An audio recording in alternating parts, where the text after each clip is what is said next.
Good afternoon. As fire crews continue to get a handle on the Little Bear fire near Ruidoso, the biggest concern today is the dry conditions. The good news, though, the winds have died down a bit, and firefighters will use that to their advantage. The fire has burned nearly 38,000 acres and destroyed 224 homes. It is now 45% contained. Firefighters will continue to build containment lines this afternoon. As the Little Bear firefight continues, the village of Ruidoso is preparing for another potential disaster, flooding. They've seen it before, and officials say the fire has heightened their concerns. News 13's Gabrielle Burkhart has a story.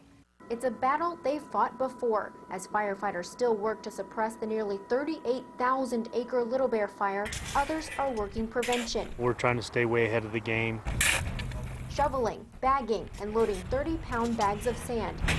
They'll be used as dams to protect homes against floods. Worst case scenario, an inch of rain in an hour.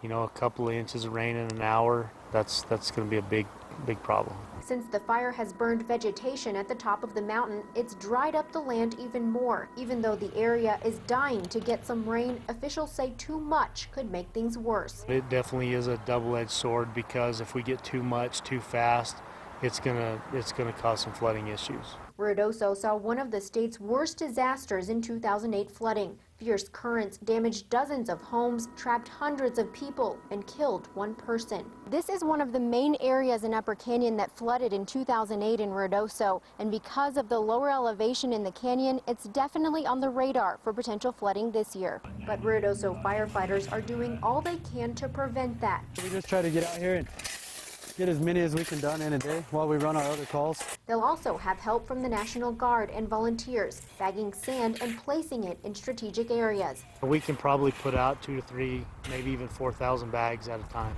Ruidoso has seen its share of disasters, but Interim Fire Chief Harlan Vincent says it's given them experience. We are prepared right now, but whenever you go up against Mother Nature, it's very difficult. The goal is to get through this as a community. In Ruidoso, Gabrielle Burkhart, KRQE News 13. An emergency response team that specializes in burned areas is also going to help Ruidoso prepare for the flooding.